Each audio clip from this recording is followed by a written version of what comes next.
How's it going? Today I'm talking about stretching and post-run recovery for your knee when you're training for the Disney Marathon. This is Running to the Castle, a podcast for injury-prone Run Disney runners on a journey to running magical miles. Join me, Dr. Allie, as I share the secrets I've gathered as a runner, doctor of physical therapy, and coach. You'll learn the exact ways I get my clients to the castle strong without feeling broken or held together with KT tape as they cross the finish line. Okay, if you listened to the podcast episode the other day, that was all about structuring your training for the week so that you can build muscle, you can build strength, you can build endurance so that you're ready for the Disney Marathon. And today is all about stretching and post-run recovery so that as you're adding on all of those miles and putting stress and loading your muscles and your joints, that you can relieve those muscles and joints so that your knee feels really good all week and you don't need to miss out on any run, cross training, or strength workout. Okay, so if you've been in my world for any length of time, you know that I think of a comprehensive training program to include 6 categories or 6 pillars, if you will. And that's your strength, your training. Those two things, those 2 categories add stress to your body. They're the things that build muscle, build strength, build endurance. Then you also have your recovery, your equipment. That's things like shoes, and are you using the right massage gun and foam roller and things to look for with a massage therapist? Should you be working with a chiropractor? Should you be working with a coach? Then you also have your stretching and then your diet, your fueling, your nutrition. So when you put all 6 of these categories or pillars together, they make up an equation. So you have strength plus training on one side. That equals your recovery, equipment, stretching, and diet. What that means is that as you add strength and training to your program, those things add stress to your body. They are the things that are building you up to get you ready so that your body can take all of the things that it needs to take for training and to be ready for race day. On the other side of the equation, those are the things that relieve stress and pressure. So that's your stretching, your post-run recovery, the things that you eat to support your body, and then using the right equipment like your shoes so that you can have a solid workout without your knees hurting. And you want these sides of the equation to be balanced. So if your strength and your training go up on one side, all of the other things or bits and pieces of the other things also need to go up. So for example, the longer run you have, the more time you need to spend stretching and post-run recovery, and the more you need to eat. The more you strength train, the more you need to stretch and add a post-run recovery, and the more you need to eat. You can't have one side go up and not the other because it won't be balanced out and something will give. It usually comes in the form of pain and injury. So the other day I talked about the strength and the training. Those are the things that add stress to your body. Stress is fine. We want stress because if we don't stress, we don't build, but we also need to take away that stress at some point. So today we're talking stretching and post-run recovery. Okay, so stretching. What do I mean when I talk about stretching, especially for a Disney marathon? So stretching can be in the form of dynamic stretches, or it can be in the form of static stretches. So dynamic stretches are things where you move through a range of motion to get your body loose and ready. These are things like the marching in place, jumping jacks, the leg swings side to side, leg swings forward and back, some quick up and down on your toes, like heel raises, but you're doing them just for the purpose of getting your ankles moving. It can be those hip openers, things like that. Those are the types of things that you could be doing before a workout in addition to your walking warm-up, things that you're doing before the warm-up to get your body ready to go and run. And then static stretching is where you hold a stretch for a prolonged amount of time to aim to elongate your muscles, build flexibility, improve flexibility. So that's things like holding a quad stretch where you bend your knee, hold your heel close to your butt, and you hold that for 20 to 30 seconds at a time, and you do 2 to 3 repetitions. Both types of stretching are very important, but they both do different things. Dynamic stretching, as I mentioned, is something to move your body and loosen your body to get it ready to go for a run. Static stretching is used to elongate your muscles, to improve flexibility, and to prevent soreness. Okay, so you want to do static stretching after a workout, after a run, after a strength workout, while your body is still warm.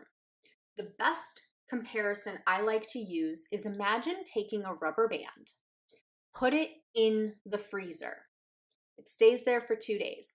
Go and take that rubber band out. And if you can't visualize this, actually do it. Go get a rubber band, put it in the freezer, leave it there for 2 days, and go back to it and try this out. What you're going to do is you're going to immediately try and pull that rubber band to stretch it. You'll notice that when it's frozen, when it's so cold, it doesn't stretch very well. Try and pull it. It doesn't move very much, maybe a little bit. Now, take that same rubber band that was just in the freezer, you just tried to pull it, now rub it between your hands for a couple of minutes. Warm it up. Now try and stretch it. See how much further it goes. And if it didn't go any further, keep warming it up.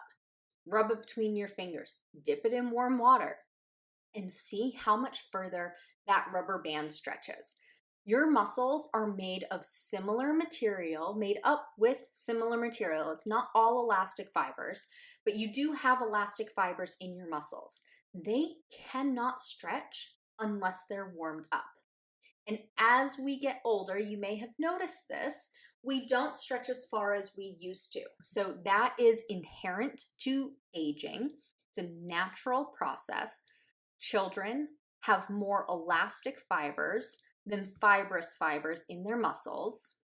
And as we age, that amount reverses. So we end up having less elastic fibers and more fibrous fibers so that we stretch less.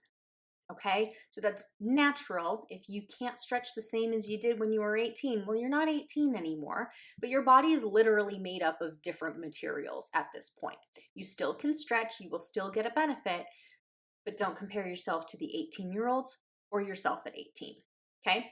But the point of this is you can't stretch cold muscles. They need to be warmed up. So you should be stretching immediately when you are done with your workout. Don't wait 5 minutes. Don't wait 10 minutes. As soon as you are done running, do your walking cool down and then immediately stretch. You should still feel flush from your workout. If you don't feel flush from your workout anymore, your whole body has cooled down and you need to warm up again before you stretch. So that's stretching. I recommend a solid stretch routine, static stretching routine, 10 to 15 minutes after your workout. That includes walking, running, cross-training, cycling, strength workouts, whatever it is, go and stretch. And then after that, you want to work on more post-run recovery. So this could be foam rolling. This could be using a massage gun, going and getting a massage. It could be soaking in a hot Epsom salt bath. It could be doing an ice plunge. It could be using a cold pack or a hot pack. These are things that calm down pain and swelling before they can get out of control. So it's great to do. I like hot Epsom salt baths. I do not do well in cold.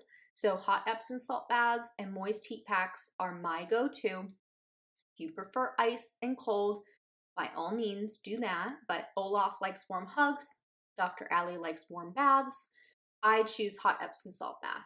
And so I make it so that any hard workout, I do a hot Epsom salt bath immediately after I'm done stretching because I want to prevent soreness from setting in. I want to prevent pain from setting in. And if it's a hard workout or a really long run, it's going to happen. It is much more likely to happen than an easy peasy walk or easy peasy run.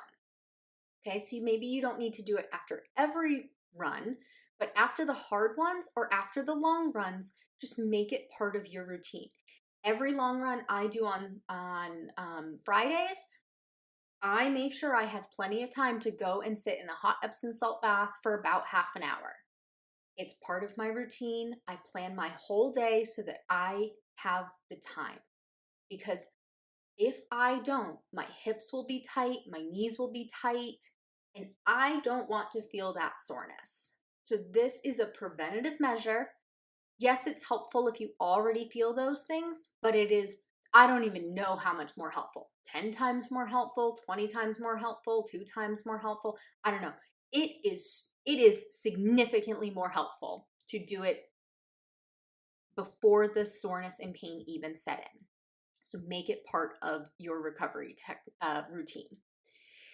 You may have noticed that I said foam rolling. So foam rolling is not the same as stretching. Foam rolling will help desensitize things like your IT band and your muscles, but it doesn't actually elongate your muscles like stretching does. So they are good to do. They are both good to do. They have different goals and different reasons to do them. So if you've ever rubbed down the side of your thigh where your IT band is, and it's very sensitive to touch, foam rolling would help that. Stretching would not.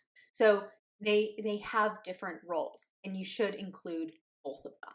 Okay, stay tuned for another podcast episode where I'm going to be talking about types of shoes to wear and fueling for when you're training for your Disney marathon with knee problems. As always, thanks so much for listening. That's all for now. Talk to you soon.